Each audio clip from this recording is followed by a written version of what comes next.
ফেসবুকে যারা নতুন পেজ খুলেছেন বা ইউটিউবে যারা নতুন চ্যানেল খুলেছেন, আমার আজকের ভিডিওটি শুধুমাত্র তাদের জন্য।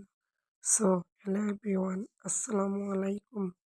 আমরা ফেসবুকে বা ইউটিউবে লং ভিডিও ছাড়ি। আমরা অনেকেই ভিডিওর সাথে গান অ্যাড করি। প্লিজ দয়া করে এই কাজটি করবেন না। আপনি যদি গান ইউজ করেন তাহলে ফেসবুক আপনাকে নতুন অবস্থায় কপিরাইট মেরে দেয় এবং ইউটিউবে আপনার ভিডিওটি ব্লক করে দেয়।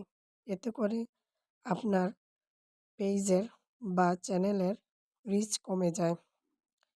প্রথম অবস্থায় আপনি চেষ্টা করবেন নিজের ভয়েস দেওয়ার। আপনার ভয়েস যেমনই হোক না কেন সেটা দেওয়ার চেষ্টা করবেন।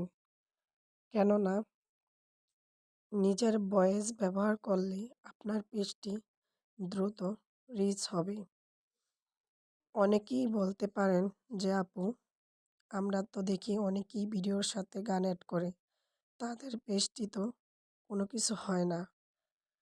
আসলে যারা ব্যবহার করে তাদের পারমিশন আছে, ফেসবুক তাদের পারমিশন দিয়েছে। তাদের পেজগুলো অনেক পুরাতন, কিন্তু প্রাথমিক অবস্থায় আমি বলবো গান ব্যবহার না করাই ভালো। যদি ভিডিওর ব্যাকগ্রাউন্ডে আপনি কোনো মিউজিক ব্যবহার করতে চান তাহলে দেখবেন কপিরাইট ফ্রি মিউজিক আছে, সেটা আপনি ডাউনলোড করে আপনার ইচ্ছে মতো ভিডিওতে ব্যবহার করতে পারবেন। ধন্যবাদ।